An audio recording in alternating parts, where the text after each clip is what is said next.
And then on top of that, Russ has his ball in his hands, and then so does Murray. So his best asset is like passing and DHO. Who's doing that with him? You know, it's just so many different things, and maybe they'll figure this out deploying a switch-heavy system or a show and recover system with a non-athlete. It doesn't really make a lot of sense to me. It almost looked exciting in my mind. I was like thinking, stop the count. Like we're good. Like just like end here. This looks so good. Not to blame. It's not a blame. It's just kind of sequence of events. Airball's a three-pointer. Russ then on a rebound knocks it out of bounds.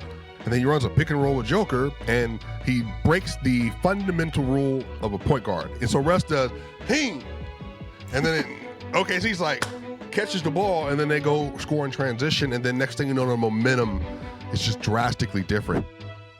Welcome to What's in a Game. On today's show, the NBA season has begun, and the Denver Nuggets have already disappointed in their season opener versus the Thunder. People have been writing their eulogies all summer, and they're surely not going to stop now. I'm Grace Jean here with my co-host Will Jones, and today we are joined by the one and only SwipaCam. You may know him as the co-host of Locked On Nuggets or the co-host of Weekends with Swipa on Mile High Sports. You may have seen him on People's Choice or on his YouTube channel, SwipaCam. He's everywhere. But I know him simply as the king of one of my favorite pastimes, Jokić agenda pushing. How are you doing today, Swipa? I'm doing well. What a prepared bio entry read. That was very nice. Did I miss anything? No, love that. Yeah, it's been definitely been an interesting year for sure. So I'm very glad to be here. Big fans of the show. We really appreciate you, sitting down with us to talk about the team. So let's jump into it. General thoughts. Yeah, losing sucks. That's my first general thought. Mm-hmm. Yes. So, Malone is the best, even though he kind of pissed me off with his rotations tonight. The Nuggets faced the Oklahoma City Thunder. Will, why don't you give us the summary of this game? Yeah, I mean, it started out quick with the starters, getting some turnovers, some interesting offensive plays from them. Some things that we had been talking about in Christian Brown and Murray were looking somewhat positive, like Murray hitting some shots, CB was finishing around the rim, and it almost looked exciting. In my mind, I was like thinking, stop the count. Like, we did it. Like, we're good. Like, just like end here, because like this looks so good. But, then, you get Russ coming in, you get your first rotations with the bench, and end of the first quarter was a big Thunder run that Thunder got the lead. Second quarter, it was the bench struggling again, defense struggling. Mostly it was a struggle the whole game, with especially turnovers, rebounds, struggling to score on offense. So they just sucked at everything. Yeah, well, it was the starters would kind of fight back, and then the bench would kind of lose it when the staggers were starting. Lead would get increased, down 7 at halftime. Third quarter, starters kind of get us back within 3 at one point. Mm-hmm. And then another huge Thunder run at the end of the third quarter. Fourth quarter, it looked like the body language was bad with the team. Looked like they were kind of over it and frustrated. And then eventually the game got out of hand. We saw Jalen Pickett and Zeke coming in garbage time minutes. So, without spoiling too much in the summary, that was kind of the general flow of the game. Yep. But we can dive into more. I'm sure everyone's aware of what happened, but now we can kind of go into more specifics if you want to start with Christian. Yeah, I want to start with Christian because I thought he was the only player on the team who exceeded expectations despite a bad shooting night. And we will definitely talk about how that affected the team. Let's just actually get that out of the way. Bad shooting. He went 0 of 3 from 3. The first play of the second half, AG was posting the guy who he had sealed had fallen down, and then AG kicks out to Christian for 3 when he had a wide open dunk. And that wasn't the first time in the game that had happened. It wasn't just AG, like Jokić. There was clearly a concerted effort to try to get Christian going with his shooting. Yeah. And that was like kind of annoying because I was like, that's not necessarily the right play right there. There were other times where they did like run a play because they knew like, okay, Christian is going to be spaced in the weak side corner, and Jokić kicks out to him from the post, and then he's bricking like wide open corner threes. I mean, this three was also wide open, and he didn't make them. He only took 3 also. But I thought that he was good at everything else. He had 16 points, 7 rebounds, 2 blocks, 2 steals. I thought that he was the only player who could stay in front of SGA. Like, he definitely was like, I am the starting shooting guard now. There was all this like, Julian kind of outplayed him in the preseason. And that, I think, was true, just like as a player. And even like some of the minutes that Julian played with the starters in the preseason. But in this game, it was clear that one of these players was a third-year NBA player and the other player was not a third-year NBA player yet. Christian actually looked a lot more comfortable driving in this game than I expected, especially versus this OKC team that has a lot of length. And he had some really nice finishes at the rim. I do think that they could stand to use him as a screener more than they did. Maybe to try to free up MPJ a little bit more, free up Jamal a little bit more. But honestly, I wasn't like terribly. Like, I didn't think that Jamal and MPJ's problems were that they were struggling to get separation necessarily. We'll talk about their individual games more when we get to those players. But as it pertains to Christian, one of the things that really stood out to me, especially in the second half of the game, is that they did a lot more switching in the second half with CB on the floor than I expected. And I didn't like that because it played right into OKC's hands with the way that they like to matchup hunt. And I'm talking about the minutes with Jokić on the floor. But how did you feel about that? Because that's something that we talked about being potentially an advantage in general with having CB in the starting lineup, is the ability to switch more because of his kind of size and strength relative to KCP. It's just in this particular matchup, I wasn't that big of a fan. Yeah, I think the Nuggets have been switching everything 1 through 4 for the last, really since AG got there. So that's kind of always been their thing. I think the other side of that is like, okay, if they don't do that and then they hedge or show and recover, they're already doing that for Joker. You know, I think the issue is like once Joker hedges or drops with the guard and they pass it back out, the Nuggets, they typically want to do a show and recover, or what they were doing yesterday is they'll just do a full-on switch, and the next thing you know, now Joker's on like Wiggins or Lou Dort or something like that. The issue with CB in the lineup is it's just the way the court mapping is going to work. It's just AG and CB do not present a threat. So even if the defense is taking a half a step into the paint or a foot into the paint, which is what Minnesota did, plus length, it just causes so much more tension because the two-man game virtually didn't exist yesterday. But also, too, like, it just makes Joker's life that much harder because now he already has to worry about over-the-top pressure from Chet. So then now it's like, okay, navigating hands in the lane. And whereas when KCP's on the court or a shooter's on the court, you at least get another breath to be able to try to make a lot of these moves and a lot of these adjustments. And also, too, y'all, one of the things the Nuggets do better than anybody is that three-man game. It's the pick and roll, Joker Murray, drop off, pin down, like the little short roll pass, bounce pass, and then Joker gets to the rim. It's either a floater or it's a lob. But then the other side of that is that the reason why that lob is there more times than not is either because the help is late weak side or the help doesn't come at all. But with CB, the help is there already there. You know, because it's just like, oh well, like, you know, if he takes that corner three, then I'll live with that as opposed to like a 65% shot or 100% Aaron Gordon finish as a dunker. So it just changes the offense, and I think it restricts them in some ways that it's just hard to anticipate. But I felt it watching yesterday. Was it hard to anticipate, though? Like, we knew that this would be an issue, but they still tried to run their bread and butter stuff. Yeah. As if they didn't anticipate that it would be an issue. Well, they did do it. Remember, the first part of the game, they were up 10-19. Well, but that was on AG and Jokić finishing in the paint. That wasn't running pick and roll. Right. So, but then what happened was when Russ and Strother came in, everything, because they just that's a new collection of talent. Everything was so different. And then Russ, not to blame, it's not a blame, it's just kind of sequence of events. Russ comes in the game. He airballs a three-pointer and then hits the ball out of bounds on a rebound. So they get like airball, OKC goes score. Russ then on a rebound, instead of grabbing it, it's just him, knocks it out of bounds.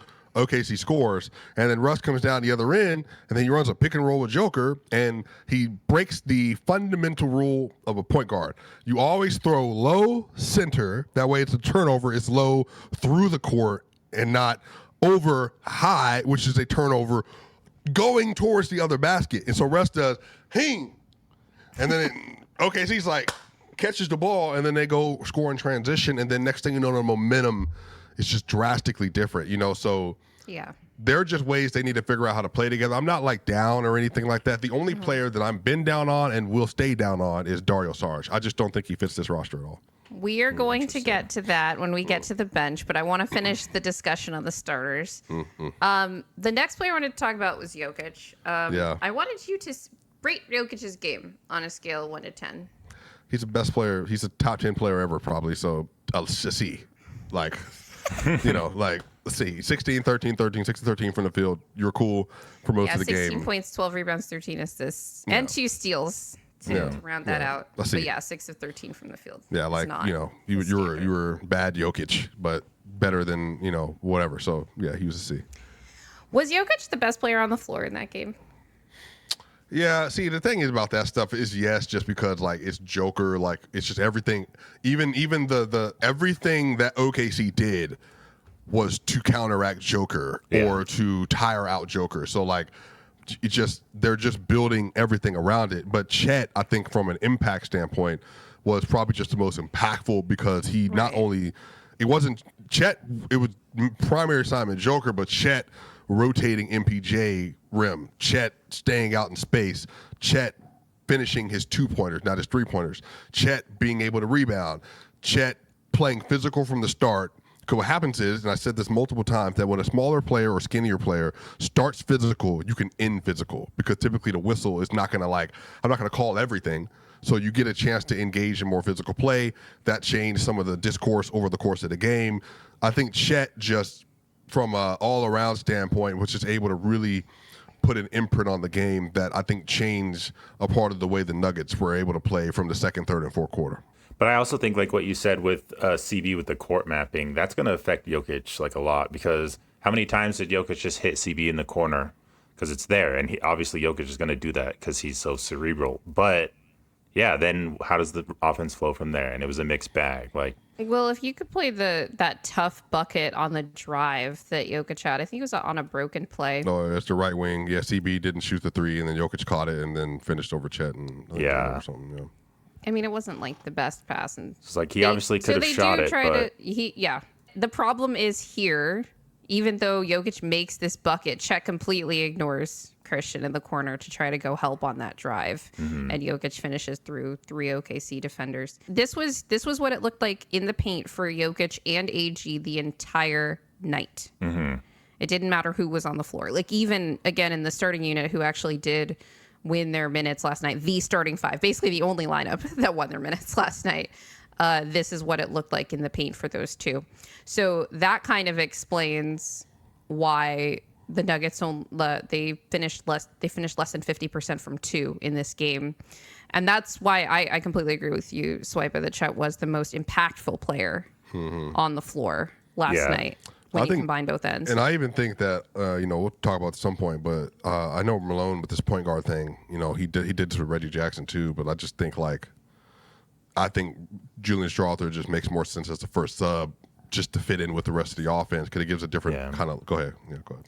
So we're going to talk about that sub because it's something that I've been wanting to see. Yeah. We didn't talk about, I even thought Jokic's defense was not good. Oh, he was getting cooked. We did not I thought talk he about was that. Passable in certain lineups, but he was just not. He wasn't impactful on that end. Malone's comments about the defense, and it's we made some defensive hustle plays where it's Russ is coming back and getting a block, CB got blocks, whatever, Julian got some interceptions, but it was just the weird coverages that we were doing. That was why I was mad at the defense. It wasn't the effort. It was just why is Jokić hedging on Mitchell and allowing Chet to just slip in and get an easy shot? What was that? Why are you hedging there and just letting Chet go by? And losing people in the corner, and why, like, Jokić lost people, Russ lost people, Sarge lost people. It was often Usman Jang. Yeah. I'm like, what is happening right now? Let's talk about AG and the rest of the starters first. So there were some people that were down on AG's game last night because he wasn't super efficient, but a lot of times it was just like offensive rebound miss, offensive rebound miss, offensive rebound puts it back, and like cleaning up stuff from other players too. I thought he did a good job, especially at the beginning, at like bullying, sealing early and in transition, and just like finishing over the Thunder players. And the other thing was like, you know, I have J-Dub on my fantasy basketball team, and he did not have a good night. AG was the primary defender on J-Dub last night. I barely felt him. Yes, he was missing threes, but he also went only like 3 of 8 from 2 in that game as well.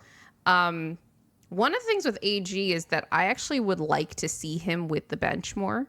Like, one of the lineups that I do want to see is like Jamal, Christian, Peyton, or like whoever at small forward, and then AG with Dario, just to kind of supplement like the size and defensive concerns of that unit.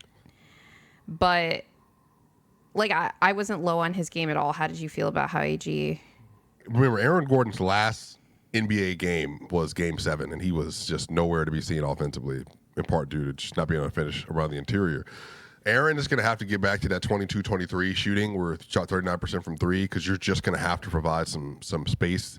Like, it doesn't I don't think it matters how AG is shooting, because if you look at all those Jokić highlights from those MVP years and the title run, AG is wide open on those shots that he's making. Yeah, but I think that's the thing. It's just about converting. It's like, you don't even need to change the outcome of the way the defense is playing, but it's like, you know, at least punish it. Yeah, if you're getting 3 possessions out there, then make 1 of them count or 2 of them count to be able to at least change the dynamic of how the point spread is going to work. And so I think, you know, I think Aaron Gordon, you know, he needs to play better. He will play better. It's just playing versus Chet. It's just a problem for Murray and for Gordon in particular, because, you know, Murray just can't just get wherever he wants because he's dealing with all those defenders, and then AG is staring at Rudy or Chet, you know, so that just changes the function of how he's able to play.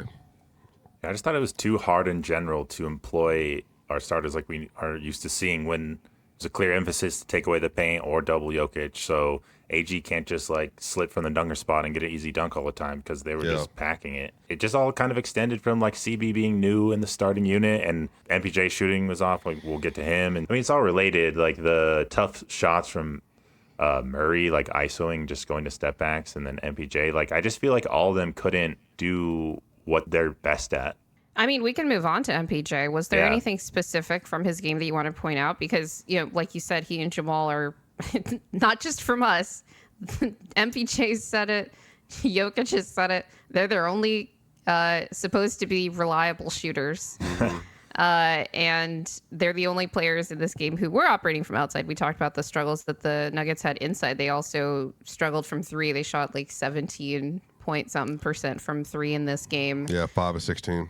MPJ was 3 of 10 from 3. He took 10 threes, which I think was a lot for him, given the pace of the Nuggets game generally, but also of this game. Like, if you told us we got a 98 possession game with the Thunder, I'm like, we were in this thing. That was not the case. Okay, so despite being able to slow it down for the most part, the Nuggets struggled. But yeah, what did you think of like what went wrong for MPJ in this game and where he needs to improve? Because we saw him, at least in that first half of that preseason game versus OKC, where he had all the attention on him in that game, particularly after he had like a really good first half. But he doesn't have all the attention on him in this game, and he still struggles. I think the team is just getting used to playing together. I mean, it's even in the first part of the game, the starters didn't have that like championship burst, and like the crowd energy wasn't there. Like, it was just a lot of different things. And I think Michael trying to figure out how to play with Westbrook and play with Christian and play with this version of Murray. There's just a lot on his shoulders. And I think even from a floor spacing standpoint, it's like, he gets a couple of open looks and hits them. Like, when Joker's on the post, and MPJ's kind of playing that high man right above him.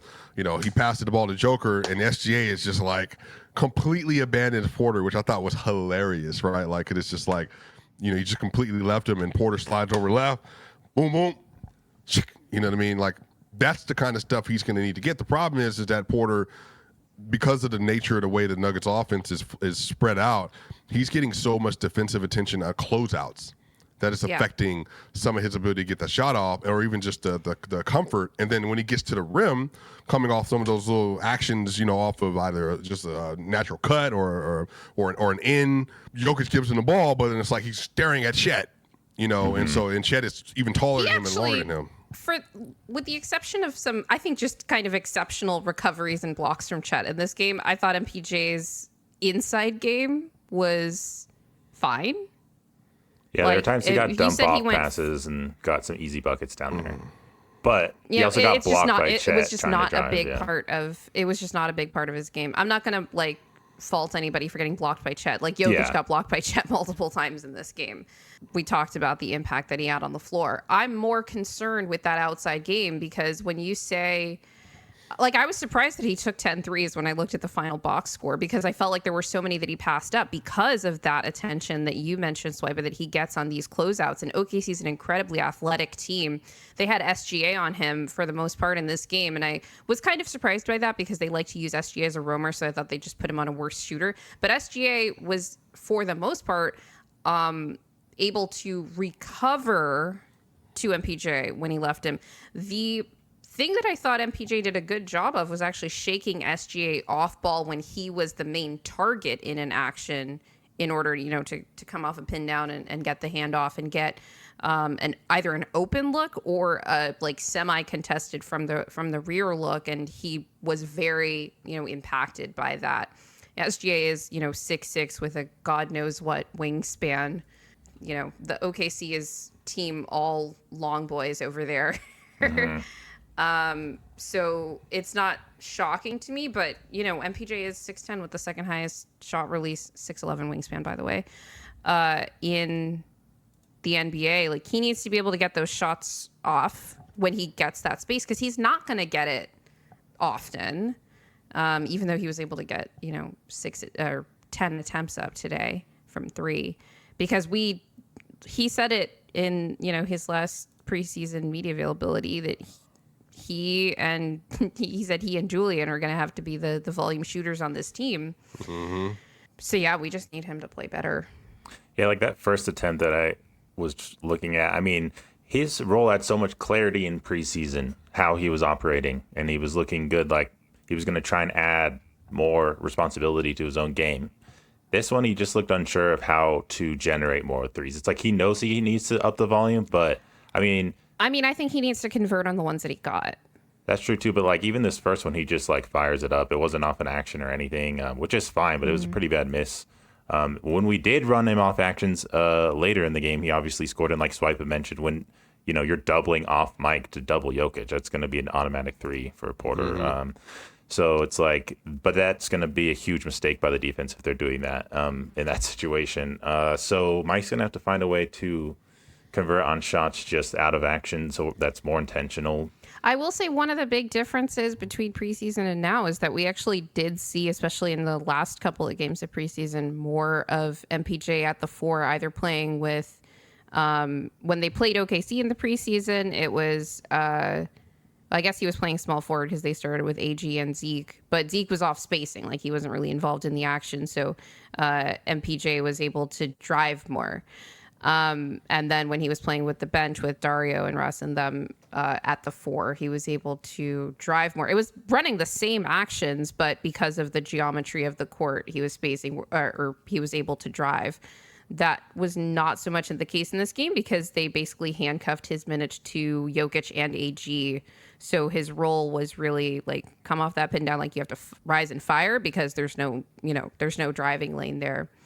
And I'm curious why we didn't see MPJ at the 4 in this game. Even with Malone's kind of wanting to go small versus OKC, which I think is a really I think it's a damning mistake by any coach that does it. I'm very critical of any coach who tries to go small versus OKC, frankly. So I have to, be fair and do the same with Malone.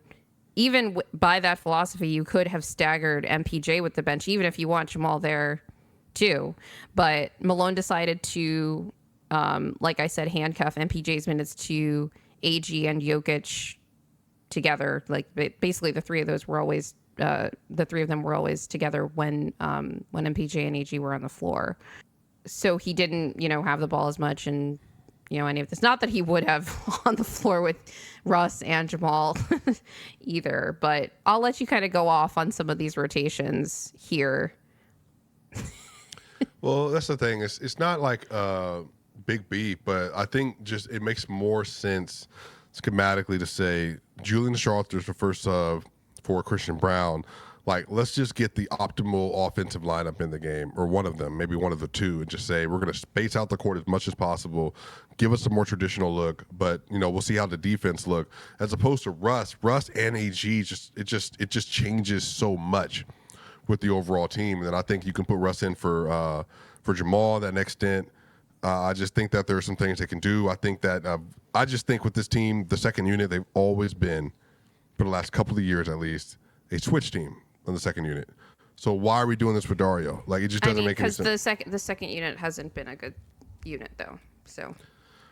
Well, but the second unit's identity was defense. That's what made it passable at times. Like, you have to be able to switch. Which times? So the Bruce Brown, Jamal Murray, Jeff Green, KCP, Zeke Naji minutes for a little bit during 2022-23. Those were defensive primary units. You obviously wanted Jamal Murray to carry the scoring and Bruce to carry the scoring. Right now, their bench unit in their brain is Russell Westbrook, Jamal Murray, Peyton Watson, with either one of AG, MPJ, and then you were going to have Dario Saric. Well, right now it's Julian instead of AG. Julian, right. So that everybody's playing up a position. Yeah, that doesn't make any sense to me. Like Peyton is not a 4. I have said this since he got in the league. He is not a 4. He was a 2-3 his whole life. He's at least, at the very worst, a 3 now. And then playing that 4, he's not a great rebounder. Dario's not a great rebounder. Julian's not a great rebounder. Russ is a good rebounder for a guard. And Jamal's a good rebounder. But, that just doesn't make any sense. So then you can't end possessions. You're having issues staying in front of people. And you're not funneling to a big that can actually do any rim deterrence at all. So we're just out here. Mm-hmm. And then on top of that, offensively, we're not really doing anything. So there are just several things that they'll need to figure out. I don't know if they need to change the rotation right away per se, but the first 15 games need to be all trying everything, making it stick, seeing if it works. But ultimately, like I said, it's not even much of a scheme as it is just I'm watching Sarge play on this team, and I'm watching the way he fits. I'm watching how he's defending. I'm watching how he's playing on offense. I'm watching where he is on offense. I'm watching his foot speed. I'm watching him diving on the ball, the rebounding, athleticism. I'm just saying to myself, this is just not the kind of player that has traditionally been the kind of player they need to win. We will get to Dario. I know your thoughts on Dario right now, but let's finish up the talk on the starters because we talked about this 2-point guard lineup that Malone likes to go to. Will, did you notice that Jamal played 38.5 minutes yesterday?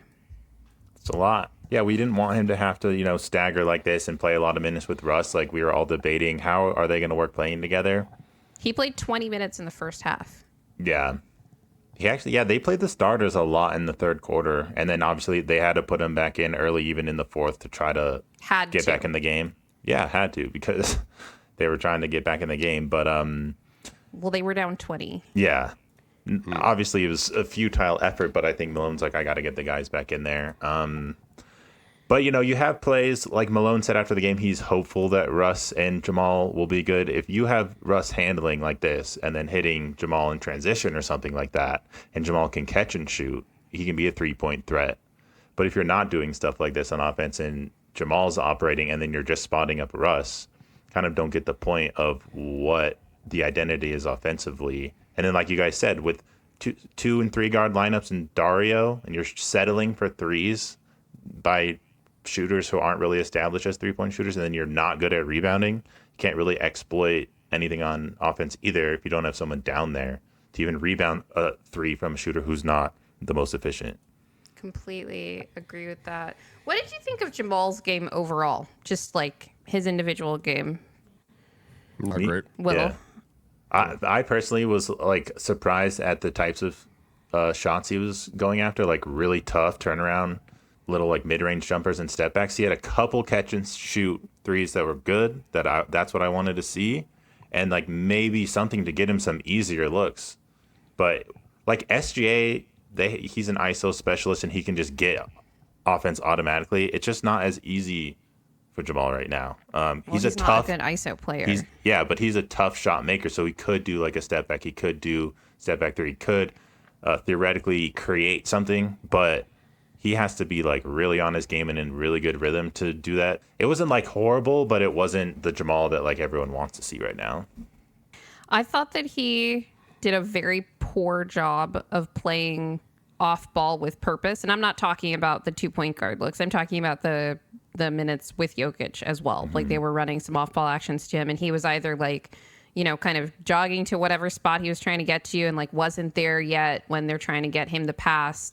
Defense gets to recover, and he's either turning down 3-point shots in favor of trying to drive when the defense knows that that's what he wants to do and is able to reset and recover to him. And that's when he would go to those shots. I think that everything you talked about kind of flowed from this lack of purpose in how he was, playing within the actions that they were running for him.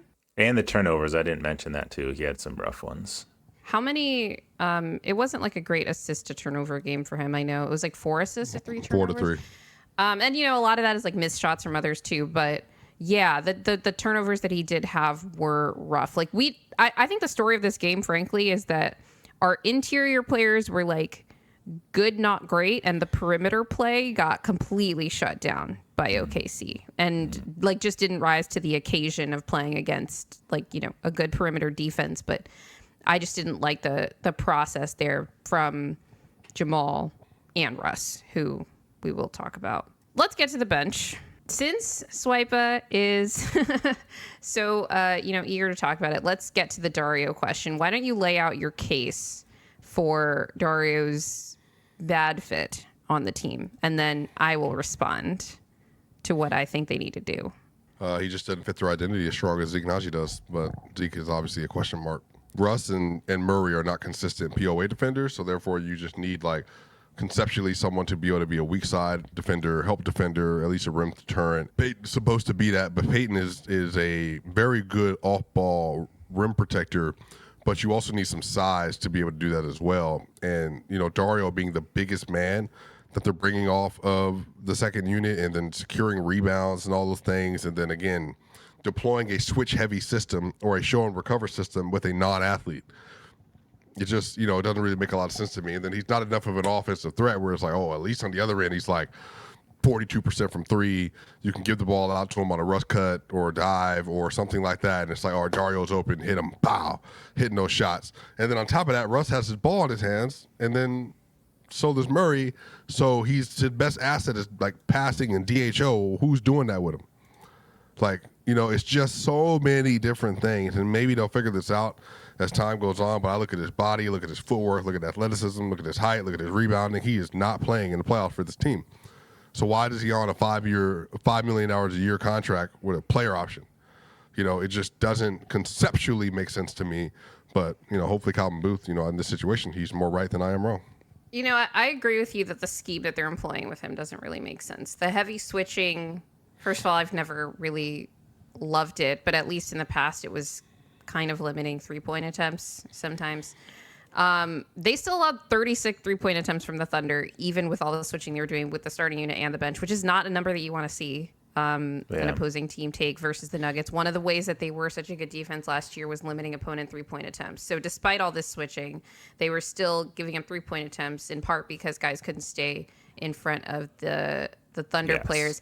I will say that Dario held up better on some of the switches than I expected him to, particularly on like Jalen Williams. So now that I'm looking back on it, like, was AG doing a good job or was Jalen Williams just having a bad night? I know he was missing from 3, but I thought that Dario did a decent job of staying with like the shifty players, not so much the quick ones.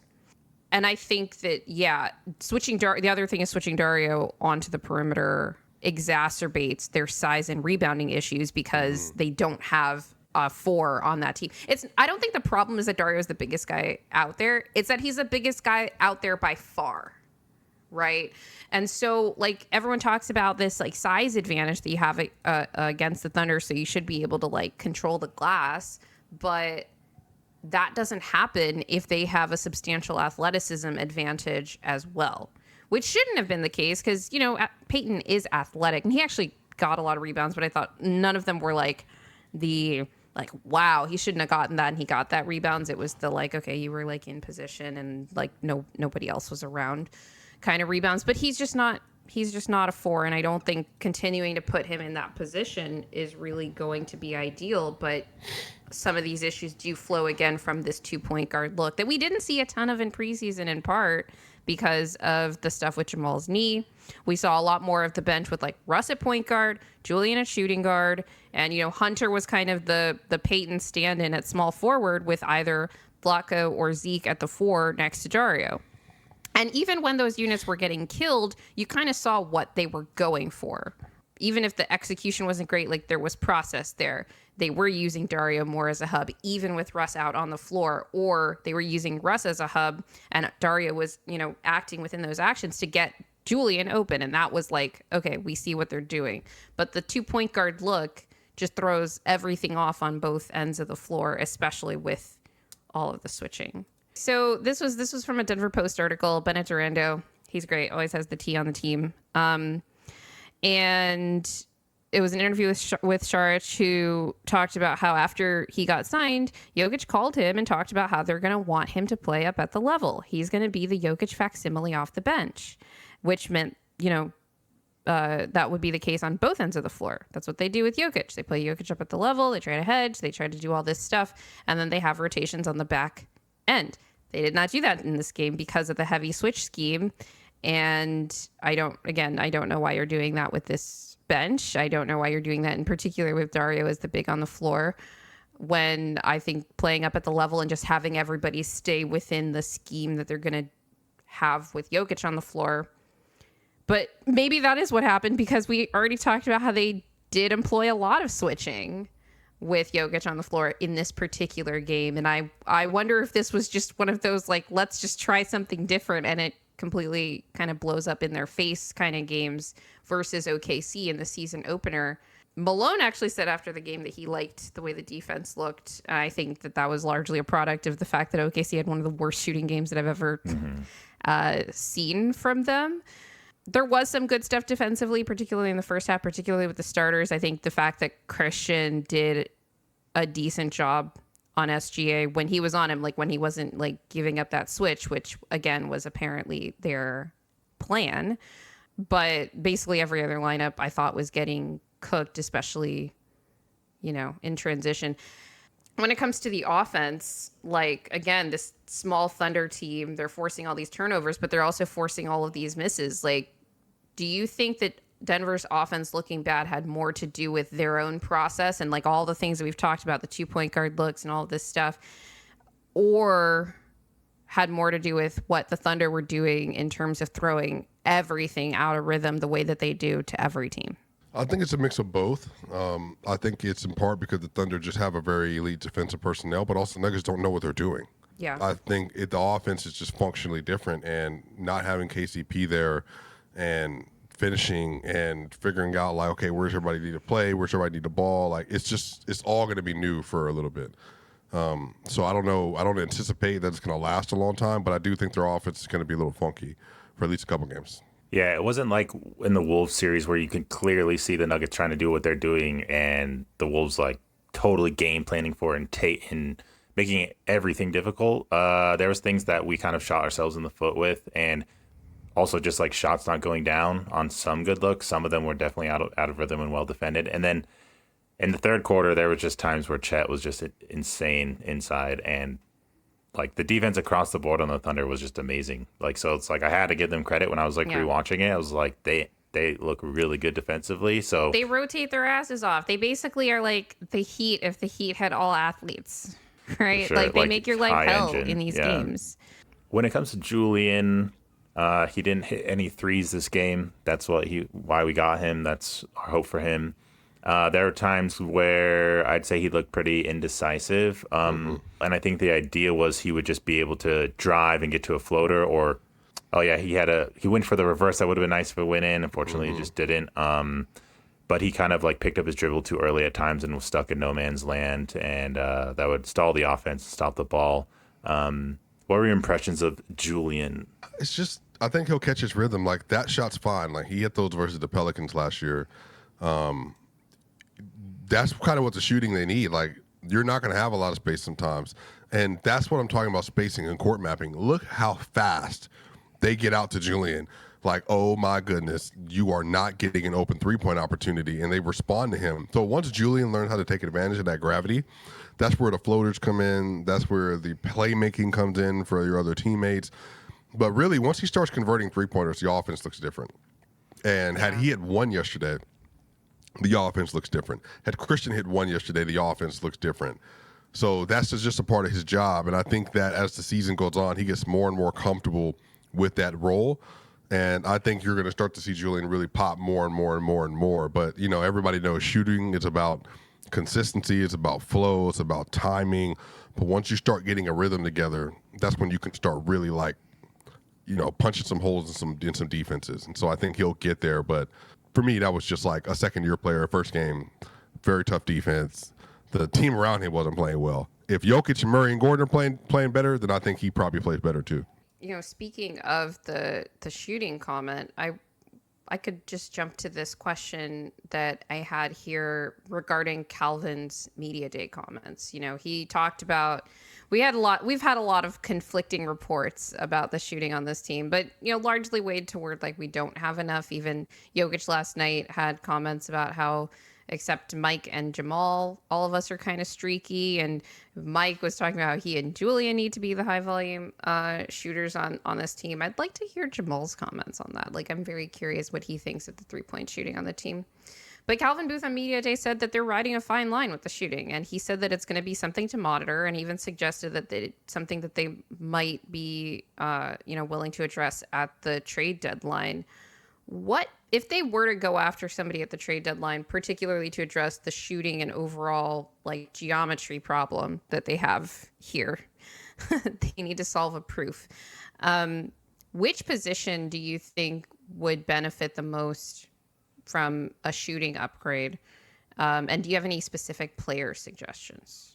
Well, I think my primary is still shooting guard. I think there are better shooting guard options even in Christian. Everybody knows how I feel about Ayo Dosunmu. So that's like the ideal, like the ceiling, right?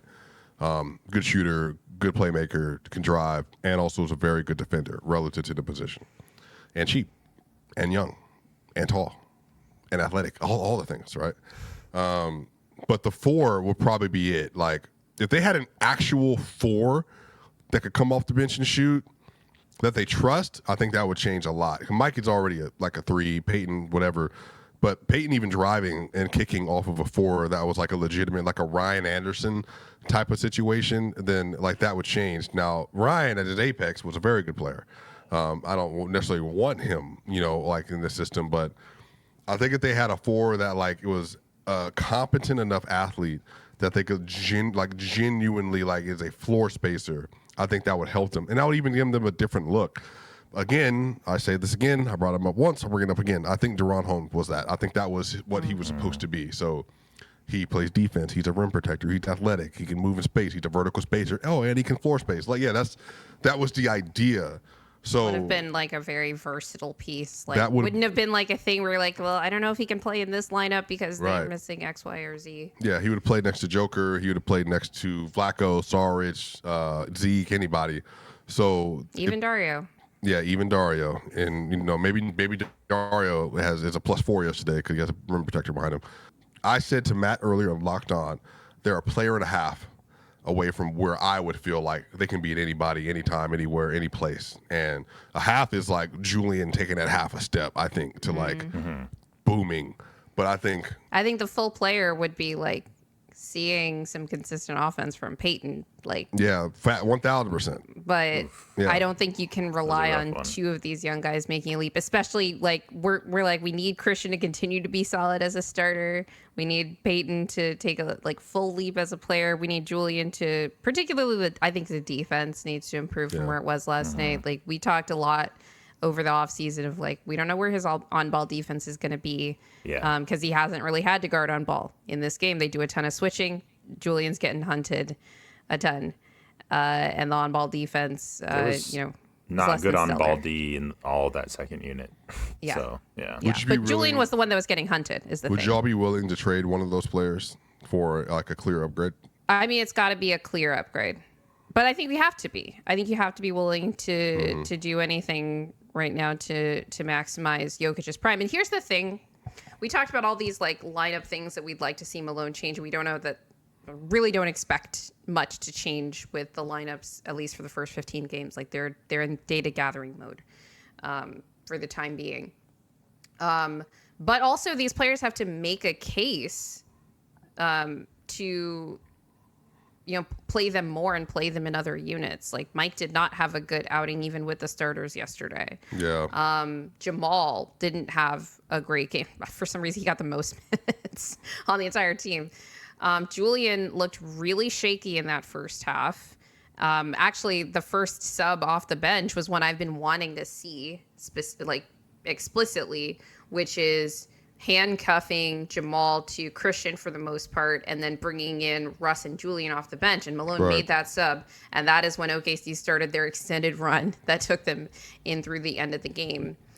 And so all of these players have to make the case that they should be playing. And so far last night, like Christian's the only player that was like, nope, keep giving me more minutes. In terms of, I was listening to you guys on Locked On, and I think Matt said it best that Christian was the only player that played above the expectation for him yesterday. And I think that's part of it is like, oh yeah, these guys aren't going to thrive in these situations, but lots of players are going to struggle in certain situations and still be able to, have flashes of like, this is how I can make myself impactful, right? Because this isn't a situation like we are with, like they're in with like Zeke Naji, where it's like, well, he never plays with Jokić and that's why he always struggles. It's like, you still have to like show what it is that you're going to be contributing, right? So we need those players to show up. And, I'll just like transition this into the last player we'll talk about today, which is Peyton.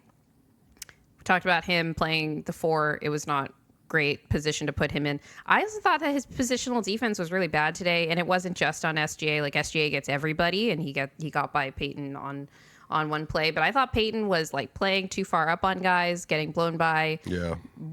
I didn't feel like he was sticking to the scouting report for the most time. He just looked kind of lost. And I want to be clear that I'm going to give him quite a bit of a pass for this game, which I think is like maybe one of the worst games I've seen from him in a while because of how out of control he looked on both ends of the ball. 3-point shot wasn't looking great, but he did miss the entire preseason. Mm-hmm. He's playing with all new guys really on this, like the second unit is all new. Christian was the only continuity there, and now he's bumped up to the starting unit. And he's coming off the hamstring injury. I don't know if it is just because he's rusty, but I'm going to give him that grace for now. But how long do you think it's going to take for us to know whether this performance is the fact that he hasn't really improved much from last season, or if it was just preseason rust? 21 games. I think I have a pretty standard mark with stuff like that. Like first quarter of the season, you kind of got an idea of who's who and where everybody headed. And so Peyton, if he doesn't show any. Now here, the thing is, to your point, is brand new season for him. But to your point, he got beat on the rotation yesterday that gave up a 3 because he overhelped. And it's not only helped him, then he helped them, and then he left somebody else, and then it was a wide open 3-pointer. He actually dropped his head after that. Yeah, Peyton he's a little discombobulated, but he's already proven he's legitimately like an elite defender when he is like fully locked in and all that. So 21 games in, Michael Malone said he wants Peyton to shoot 35% from 3. So he's already 0-4. I want that shot form the fact that he worked on his shot form this summer to show, because that was the most concerning thing about this game, more so than the misses, was the shot form. Like, it was like his elbow was all over the place. He was dipping, like, it looked like all the way down to his knees on that shot. I was like, oh my gosh. That was like worse than Mikal Bridges. So I doubt that that's the form that he was working on this summer. I hope that this was just like first game jitters. The fact that it was OKC, like, facing that team. I keep saying this is trial by fire. They did not pass the first test, but they have time to keep working on these things. Will, did you have any final thoughts on anybody from this game? Some of these things can be fixed. Like, you're not going to turn over the ball as much. Oklahoma City is like one of those teams that forces a lot of turnovers. They did a good job taking care of the ball in that first stint. I was like, man. Yeah. That's also like, I agreed with you. I was like, stop the count. Because you just know that that's going to change at some point. Like, even the broadcast was noting how OKC was the one struggling with turnovers and Denver was doing a good job taking care of the ball. And I'm like, this is going to change at any point. And then it did. Yeah. So I think, like, there are things that should be more fixable than others. Like, taking care of the ball, maybe that's done by the rotations that are different. Like, you're not playing Murray and Russ. Like, you know, putting lineups together that fit better so that it's more easier to flow on offense. You're not getting stopped and confused on where to go, stuff like that, and rebounding could be better. But then you just have players like Piwa and Strother and CB where we don't know where their game's evolving to and like what the ceiling is on them. Like, we all have speculations on that, and we've seen glimpses of it. So a lot of it's going to come down to how they develop across the next 21 games and then the next 21 games and so on. But it's scary because you don't want like the lifeline of the core four to be necessarily dependent on these dudes' 3-point shot. And if it's not falling, then what's the situation there? Because, like, I don't know, like, even thinking about a potential trade, their contracts are so cheap. How do you get an upgrade, you know? Well, I don't know. It would be in concert with other contracts is the thing. Yeah. But, like, It would only be one of Zeke or MPJ at this point. I just wanted to add to that because you talked about the being dependent on these like inconsistent guys' 3-point shots. I don't think that it has to be that way. One of the things that I was saying during this game last night is that look at Aaron Wiggins on OKC's bench. If both Peyton and Julian got to the point of being as controlled as Aaron Wiggins on offense in particular, against a good defense, then we have a playoff rotation, even if Julian still has to improve his on-ball defense in particular. But right now, neither of those guys looked like that, not consistently for a whole game, but that's where they need to be. And Aaron Wiggins isn't like a great 3-point. He shot like a high percentage last year, but he didn't make any of his threes, and nobody guards him like he's a good 3-point shooter. There were times where they were closing out short, and he's like, okay, how do I, get this defender off balance so I can drive and like finish at the rim? Like, that's stuff that you can do too. It's not just being able to shoot from 3. And that's not something I expect from Christian. Yeah, well, that was it was fine with Christian because Christian wasn't necessarily guarded on the 3, and he shot some and missed them, but he was able to like turn it into a bucket. I don't know how sustainable that is in the long term for his game in this role. He's also a lot more consistently impactful defensively than either Peyton or Julian right now. Yeah. Right. Well, not started last year. Right now, yeah, for sure. But remember, I think Christian... Yeah. The thing to remember is Christian last year went through an ebb where started the year it was like, like, where did this guy go? And then Peyton was the one popping off like, oh, yeah. So I think it's a little inverse this year. And Peyton just, Christian's going to have some of those games where, to your point, Grace, that dude was balling from 2. His cutting was amazing yesterday. He was even SGA staring at Joker and Christian just like, Pink Panthers behind him. We talked about how Christian's going to have a size advantage playing at shooting guard now that he doesn't have to play up a position coming off of the bench. And everybody on OKC is shooting guards anyway. So no matter who he was against, he was just kind of bodying them once he got into the paint. I thought that he did great. Again, despite the shooting, and they do have geometry concerns, all of this stuff. But I think you can't, give Christian anything but a passing grade especially because he was the only person who could stay in front of anybody on defense. Yeah. And he was really the only person I trusted on SGA because of the concerns that I had with Peyton defensively, which is a problem. Which is why you need another defensive guard though. They can't go into the playoffs like that unless because again, if Peyton doesn't make the leap, then basically it's going to be, Russ, Strother, and it's like, okay, no other POA defenders. That's just not acceptable. Since we're on this, and I said Peyton was the last player we talk about, but I did have a question about this in particular. You talk about their need for a defensive guard. That's actually something that it's crazy because I'm just like, they need a two-way player who can shoot from three. I think that's the position that the three-point shooting could be helped with the most, even though I agree that, a shooting four would help. A shooting guard who could shoot from three and defend at a really high level. Oh, wait, we let one walk in free agency, right? But when it comes to Russ's position on the team, one of the reasons that I am, even though I rag on it a lot, I'm more forgiving generally of Malone playing the Russ and Jamal minutes is because they need to figure out how that is going to look if Russ is going to be in a playoff rotation. And he might not be, right? I think that it's possible that they determine at some point in the season that Russ is not going to be in the playoff rotation. But in your estimation, if it is determined that Russ won't be in the playoff rotation, will he be on this roster after the trade deadline? No, well, I just don't think that's feasible because then you're saying Russ, Julian, maybe, Peyton, maybe, Sarge, no, Zeke, no. So that means you have two maybes in your playoff rotation and two no's of your real 9. That's just not the way basketball works. So he would have to be gone. They would have to have another point guard, and they would have to have another player they can bring off the bench to give them at least 7.5 to 8.5 players. And currently, as it stands, that's just not the way it's looking. So unless the Nuggets just want to be the 4 seed, play the Suns in the first round, and they're out in the first round, and then now Booth is now re-signed. That shit can't be the case. Out in the first round to the Suns would actually be my apocalypse. Anybody else, literally anybody else. Over half the audience who are not subscribed, so please hit that subscribe button, hit the like button. Please remember to share and hit the notification bell as well. And always remember that winning is fun, and as Michael Malone said it, losing sucks.